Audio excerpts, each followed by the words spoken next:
Welcome back to another episode of common ground. Farooq Saleem हाजिर है। आज हम बात करेंगे टैक्स चोरी के ऊपर।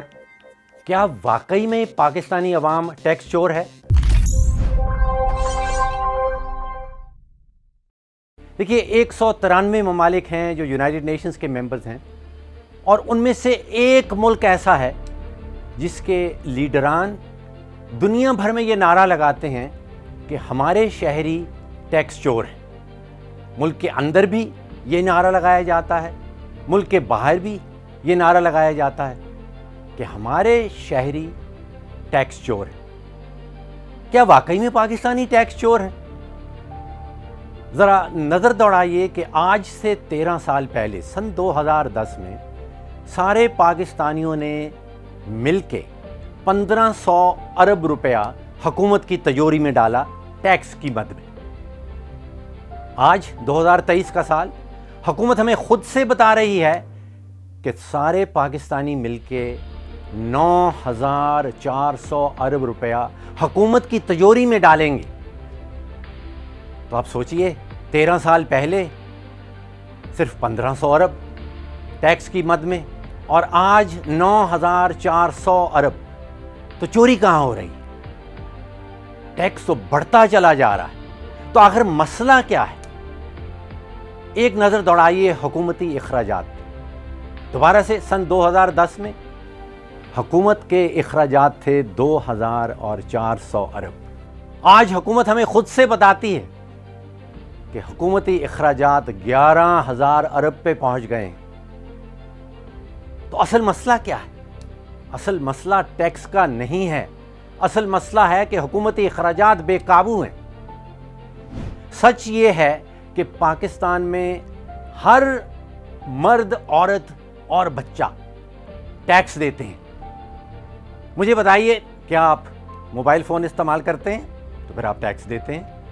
क्या आप पेट्रोल ख़रीदते हैं? आप टैक्स देते हैं। क्या आप बस पे सफ़र करते हैं? आप टैक्स देते हैं। आपके घर में बिजली का कनेक्शन है? आप टैक्स देते हैं। गैस का कनेक्शन है? टैक्स देते हैं। स्टेशनरी ख़रीदने जाते हैं? टैक्स लगता है। अभी हुकूमत ने बिजली की मद में एक 250 अरब रुपए का टीका लगाया। इल्ज़ाम किस पे लगाया? IMF के ऊपर। कि IMF कहती है रेट बढ़ाएं। एक 350 अरब रुपए का टीका लगा है गैस की कीमतों में मद। इल्ज़ाम IMF के ऊपर। टैक्स लगा 170 अरब। इल्ज़ाम IMF की मद में।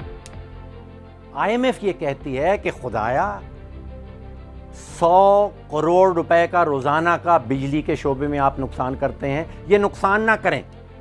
तो बिजली के शोबे में 100 करोड़ रुपए का रोज़ का नुकसान बचाना क्या हमारे अपने मुफाद में नहीं है? नुकसान हुकूमत करती है। मलबा गिरता है, बोझ गिरता है अवाम के ऊपर। इल्ज़ाम लगाया जाता है IMF के ऊपर।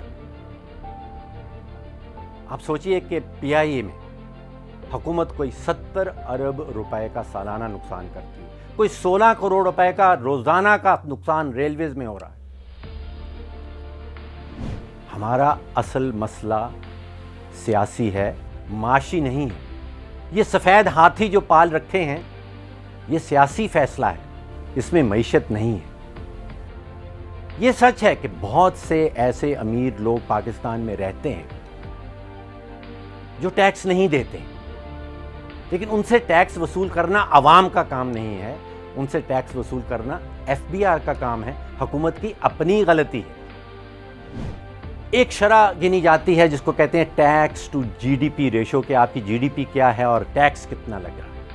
बांग्लादेश में ये शरह 7% है, ईरान में 7.4% है, पाकिस्तान में 9.1% है। यानी कि पाकिस्तान में टैक्स ज़्यादा इकट्ठा हो रहा है, ईरान के मुकाबले में टैक्स ज़्यादा इकट्ठा हो रहा है, बांग्लादेश के मुकाबले में टैक्स ज़्यादा इकट्ठा हो रहा है।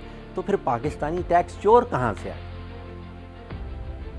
ये सच है कि इंडिया में ये शरह जो है वो 12% है, और उसके पीछे हकीकत ये है कि इंडिया के सूबे एक बहुत बड़ी कंट्रीब्यूशन करते हैं टैक्स में, और पाकिस्तान के सूबे जो हैं वो टैक्स इकट्ठा करके फेडरल हुकूमत को बिल्कुल ही नॉमिनल सी अमाउंट वहाँ जाती है। तो असल मसला टैक्स नहीं है, असल मसला हुकूमती अखराजात का है।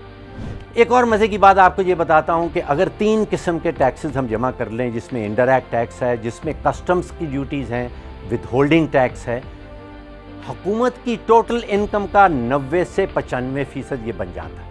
यानी कि आज अगर FBR को बंद कर दिया जाए तो 90 से 95% टैक्स हुकूमत की तिजोरी में फिर भी इकट्ठा हो जाएगा। अच्छा, एक और मज़े की बात, बचपन में एक कहानी सुनाई जाती थी हमें कि रॉबिन हुड का एक कैरेक्टर है और वो अमीरों की जेब से पैसे चुराता है और गरीबों में बांटता है। तो हमारी हुकूमत जो है वो रिवर्स रॉबिन हुड है, वो गरीबों की जेब से पैसे निकालती है और जो अमीर अमीर कार्टेल्स हैं पाकिस्तान के अंदर उनकी जेबों में डालती है। यकीन कीजिए हमारा मसला सियासी है, माशी नहीं। आप सब लोगों का फीडबैक आ रहा है, for which we thank you all.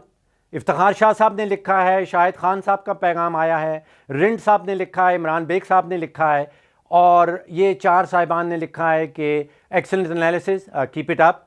आपका फीडबैक आता रहे, हमें खुशी होगी। आप सवालात भी भेज सकते हैं, उनका जवाब देने की कोशिश करेंगे। डॉक्टर फ़ारूक सलीम को इजाज़त दीजिए। टिल नेक्स्ट टाइम, अल्लाह हाफिज़।